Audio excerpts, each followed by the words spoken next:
Star Wars is doomed without Ben Solo. Big laser.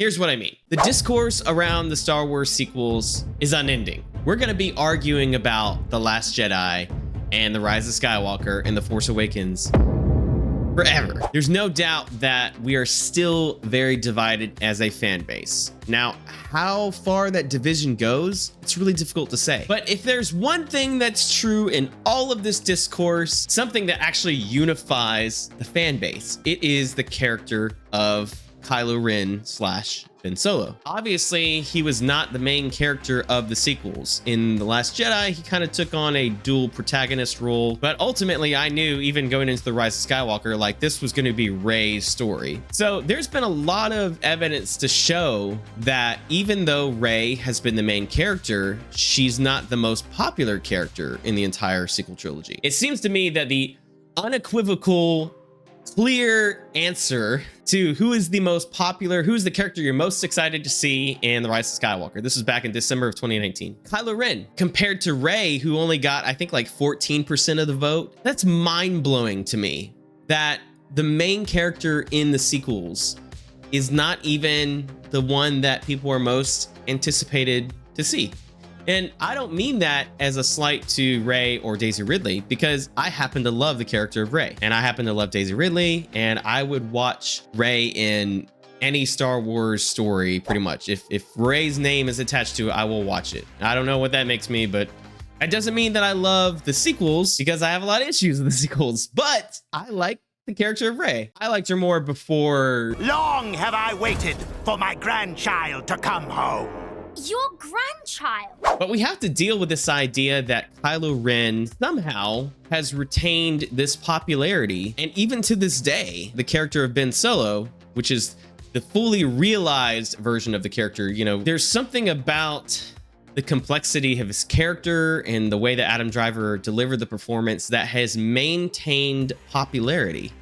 And it's really interesting because he doesn't even have that much to do in films like The Rise of Skywalker. Ben Solo had even less lines than Kylo Ren and had even less screen time. In fact, from the time that Ben Solo is actually redeemed, from that point on, he has one line. It's a very comical moment because somehow in that tiny little line, it's the most real that we have seen him, as though he was like just the normal kid again. Obviously, there are plans for Rey, and we know of this new movie coming out. We know of other projects coming out. I think a lot of that does sound actually really promising. Where we left things with the legacy characters has left this like gaping hole in our imaginations and in our hearts as fans, because it doesn't matter how much you steer around the Skywalker saga. Ultimately, these characters are going to stay popular because the franchise is mostly about family. It's mostly about the Skywalkers. You can't really detach that easily.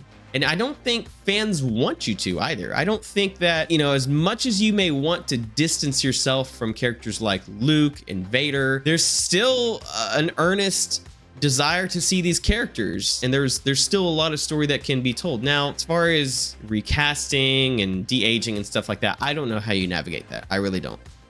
I'm not in favor of Matthew Vaughn's option of rebooting the franchise. I don't think it's necessary. I think the problem is not that we're doing too much Skywalker saga stuff. I think it's that we're not doing enough, and we're not handling these characters with enough care. And I think that is where ultimately the problem that most Star Wars fans have with Disney is the handling of these characters. It's not like the sequels were well handled, because somebody there up in Disney, I don't know if it was Bob Iger or somebody, just rushed the heck out of these productions. And the reason why films like The Rise of Skywalker, as good as they are not the top films of the year in as far as acclaim goes and getting Oscar noms and things like that, it's because they're rushing them. It's because they did rush them, in fact. All I'm saying is, whatever their path forward is, if it doesn't include Ben Solo, but it does include characters like Rey or Finn or Poe, Disney is going to be making the same mistakes over again. And I'm here to tell you, Disney, if any one of you guys are watching this, all right, I am not trashing you. I am begging you to do the right thing resurrect Ben Solo and give him the story that he deserves with Rey. It's not too late to make Rey the most popular character either. It doesn't matter that she's had 3 films. It's like people don't like her as much as you want them to. Okay, first of all, let's think about that for a minute. Like, let's think about, is there actually something wrong here? Or is it just that Star Wars fans are just toxic man babies and sexist? The history of Star Wars shows otherwise. Star Wars has been full of female characters for a long time, and fans have had no issue with that. Now, granted, we haven't really had a lot of female protagonists, so I don't agree. I don't agree with this notion that, everything has been course correction because of toxic man babies. I really flippin' hate that phrase, by the way. I think what it is that Rey's character was simply not well handled. She just didn't have a consistent arc. They didn't know what to do with her. And then they doubled down on what is, I think, a terrible idea. Bringing back Palpatine. It was one thing to bring him back, but to actually make him related to her, which, by the way, doesn't make sense. You are a Palpatine. It's not like Palpatine had a wife and then he had kids and that, no, this is cloning. It's not the same thing. So I don't even agree with that description. I'm not saying anything new, and I realize that. I realize that people have been saying this far better and far longer than I have. But I'm telling you that as a Star Wars fan, the point in which I won't be able to really enjoy the franchise any longer is if they fail to bring back Ben Solo. There's nothing worse than looking at something and seeing what could have been, and then seeing that same character, that same story be continuously discarded. Because at that point, it just feels like you're trying to shove things down our throat that we don't want. You can make Rey the main character of 10 more movies, but it doesn't mean that she's gonna be any more liked. It's not Daisy Ridley's fault. So obviously it has something to do more with the way her character was developed behind the scenes. Disney, you got to think this through. You got to take your time with it.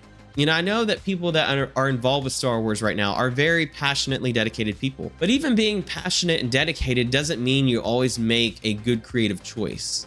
Or it could also be simply that y'all aren't taking your time with this and you're rushing everything. Time out, Disney. Listen to me. I'm telling you, Star Wars is doomed without Ben Solo. I will be the first to admit, I know Star Wars fans can be hard to please, but that doesn't mean that we're unreasonable.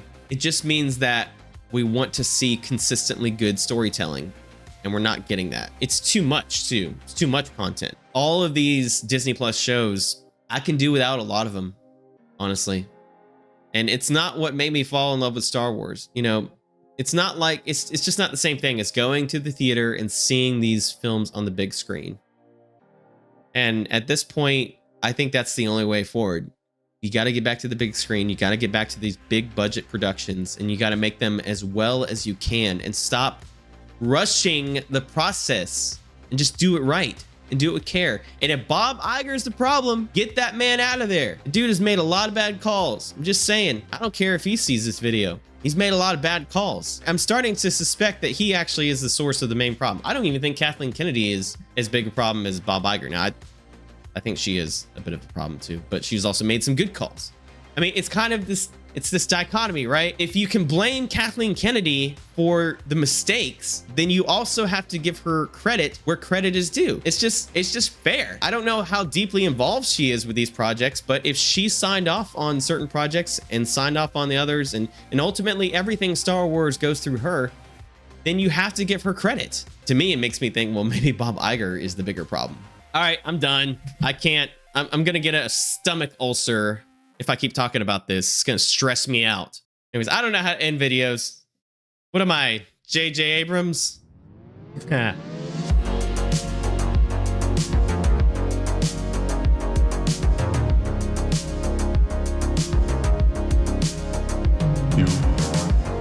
are a Palpatine. No, sir. Well done. I like it. Lucky indeed. Like fire!